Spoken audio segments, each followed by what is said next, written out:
Ukraine के Bucha शहर से तबाही की जो तस्वीरें और कहानी सामने आई, उसके बाद रूस सेना की तुलना हिटलर की नाजी फौज से होने लगी है।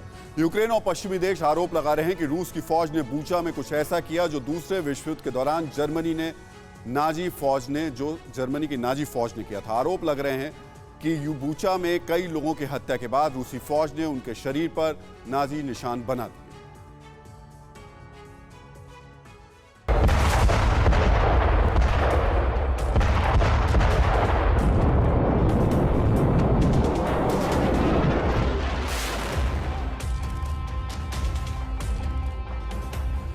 क्या ये सबूत है उस सामूहिक नरसंहार के जो यूक्रेन में रूस की सेना ने किया है?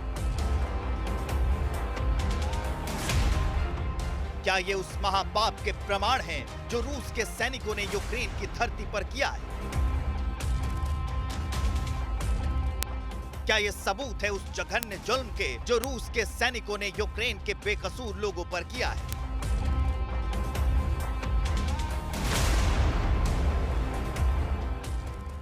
या फिर क्या ये पहचान है निर्दयी, निष्ठुर, निशंस नाजीवाद की, जिसको लेकर जर्मनी का तानाशाह हिटलर इतिहास के पन्नों में कुख्यात है, कलंकित है?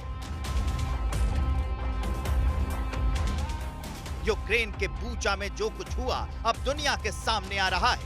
बूचा में कुछ डेड बॉडीज पर नाजीवाद के निशान मिले तो तमाम तरह के सवाल उठने लगे। आरोप लगाया जा रहा है कि रूस की सेना ने बूचा में बेरहमी और बर्बरता की सारी हदें पार कर दी।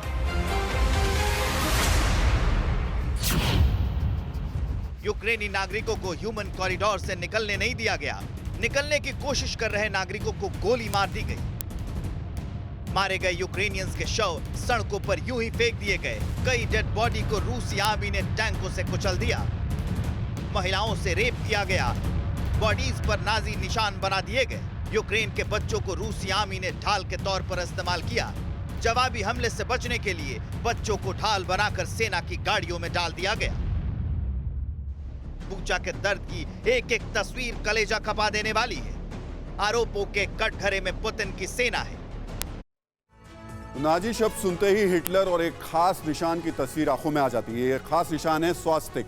संस्कृत में स्वास्तिक का मतलब सौभाग्य से होता है। हजारों सालों से इस प्रतीक चिन्ह का इस्तेमाल हिंदू, बौद्ध और जैन धर्म के मानने वाले लोग करते रहे हैं और ये माना जाता रहा है कि स्वास्तिक एक भारतीय प्रतीक है। अमेरिका के स्टीवन हिलर ने ग्राफिक डिजाइन पर the swastika symbol beyond redemption नाम से एक किताब लिखी थी। अपनी किताब में स्टीवन हिलर ने बताया था कि कोका कोला ने स्वास्तिक का इस्तेमाल किया।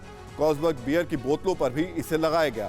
द बॉय स्काउट्स ने स्वास्तिक निशान को अपनाया। गर्ल्स क्लब ऑफ अमेरिका ने अपनी मैगजीन का नाम स्वास्तिक रखा। अमेरिकी सेना ने पहले विश्व युद्ध में इस प्रतीक चिन्ह का इस्तेमाल किया था। ब्रिटेन एयरफोर्स के लड़ाकू विमानों पर स्वास्तिक के चिन्ह का इस्तेमाल 1939 तक रहा था। लेकिन हिटलर और नाजी जिस स्वास्तिक का इस्तेमाल करते थे, वो स्वास्तिक का निशान हिंदू धर्म में इस्तेमाल होने वाले स्वास्तिक से अलग है। यह हमें समझना होगा। हिटलर का स्वास्तिक टेढ़ा है। अगर हम इसे थोड़ा सा आपको समझाना चाहें तो समझिए, ये वो स्वास्तिक है जो कि हिंदू धर्म में इस्तेमाल किया जाता है, जो कि भारत में इस्तेमाल किया जाता है, और ये नाजी स्वास्तिक है। बेसिकली इसे स्वास्तिक कहा नहीं जाना चाहिए। इसे ये भी कहा जाता है कि ये क्रॉस है, या फिर ये भी कहा जाता है कि ये थोड़ा टेढ़ा होता है। तो इन दोनों को समझना चाहिए, क्योंकि लोग इस स्वास्तिक की तुलना इस स्वास्तिक से करना शुरू कर देते हैं, जो कि कहीं सर भी उचित नहीं है, जो कि हमें समझनी चाहिए। वो स्वास्तिक भारत का है और वो स्वास्तिक क्रूरता की निशानी बताता है। अड़ी सोमवार से शुक्रवार शाम 6 बजे सिर्फ TV9 भारतवर्ष पर।